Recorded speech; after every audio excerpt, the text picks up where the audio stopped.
আমি Prince Mahmud SRK মাল্টিমিডিয়ার পক্ষ থেকে এখন আপনাদেরকে খবর শোনাচ্ছি। জুলাইয়ের সনদে খসড়া আগামীকাল রাজনৈতিক দলগুলো পাঠানো হবে, এই কথাটি বলেছেন আলী রিয়াজ। জাতীয় ঐক্যমত্য কমিশনের সভাপতি অধ্যাপক আলী রিয়াজ জানিয়েছেন, জুলাই সনদের খসড়া প্রণয়ন সম্পন্ন হয়েছে এবং আগামীকাল সোমবারের মধ্যে সব রাজনৈতিক দলকে পাঠানো হবে। দলগুলোর কাছে থেকে দ্রুত মতামত পাওয়া গেলে সেগুলো অন্তর্ভুক্ত করে চূড়ান্ত খসড়া সংশোধন করা হবে।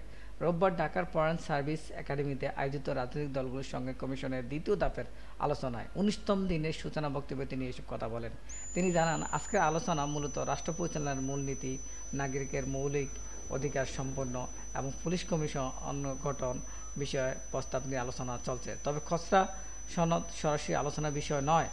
আলী রিয়াজ বলেন যে যদি বড় ধরনের মৌলিক আপত্তি ওঠে তাহলে তা আলোচনা আনা হবে, অন্যথায় শুধুমাত্র মতামতগুলো সংগ্রহ করে খসড়া ভূমিকা ও প্রতিশ্রুতি অংশে অন্তর্ভুক্ত করা হবে। তিনি আরও জানান, জাতীয় সনদে স্বাক্ষরের জন্য আলোচনা শেষে তিনি একটি নির্দিষ্ট দিন নির্ধারিত থাকবে। কমিশনের লক্ষ্য আগামী ৩১ জুলাইয়ের মধ্যে চলমান আলোচনা সম্পন্ন করা। এখন পর্যন্ত ১০টি বিষয়ে ঐক্যমত অর্জিত হয়েছে, ৪টি বিষয়ে আংশিক ঐক্যমত রয়েছে এবং ৩টি বিষয়ে আলোচনা এখনও বাকি রয়েছে। আজকের আলোচনায় অংশ নেয় বিএনপি, জামাত ইসলামী, জাতীয় পার্টি, এনসিপি, ইসলামী আন্দোলন, বাংলাদেশ কমিউনিটি পার্টি, গণসংহতি আন্দোলন, ৩০টি রাজনৈতিক দল। আলোচনায় সভাপতিত্ব করেন প্রধান উপদেষ্টা বিশেষ সহকারী মনির হায়দার। উপস্থিত ছিলেন সফররাজ হোসেন, এমদাদুল হক, বদিউল আলম মজুমদার, ইফতারুজ্জামান, আইয়ুব মিয়া প্রমুখ। আমরা পরবর্তীতে কোনো আপডেট নিউজ পেলে আপনাদেরকে জানিয়ে দেওয়া হবে। আল্লাহ হাফেজ।